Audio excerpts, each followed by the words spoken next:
পাট নিয়ে ব্যস্ত সময় পার করছেন যশোরের কৃষকরা। ইতিমধ্যে অনেক জমিতে পাট কাটা শুরু হয়েছে। কেউ পাট কেটে আটি বাঁধছেন, কেউ জাগ দেওয়ার জন্য জলাশয়ে নিয়ে যাচ্ছেন। 10 থেকে 15 দিন জাগ দেওয়ার পর পাট পচে গেলে শুরু হবে আঁশ ছাড়ানোর কাজ।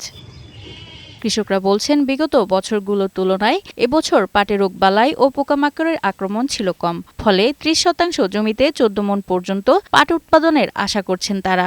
বর্তমানে বাজারে প্রতিমণ পাট 3 থেকে 3,500 টাকা দরে বিক্রি হচ্ছে। অন্যান্য বছরের থেকে এবছর পাট খুব ভালো হয়েছে। নদীতে পানি শুনি আসে ভালো, পাট এবার ফলন হয়েছে ভালো। আমরা যাতে সরকারের কাছে এর দামটা ভালো পাই, তাহলে আমরা একটু লাভবান হব।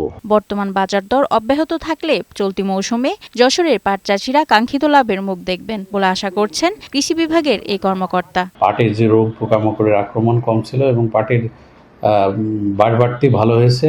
আশা করা যায় যে আমার মনে হয় কৃষকরা ভালো মূল্য পাবে এবং লাভবান হবে। কৃষি বিভাগের তথ্য অনুযায়ী নির্ধারিত লক্ষ্যমাত্রার চেয়েও এবার জেলার পাটের বেশি আবাদ হয়েছে। আরিফা শিকদার জ্যোতি, বৈশাখী সংবাদ।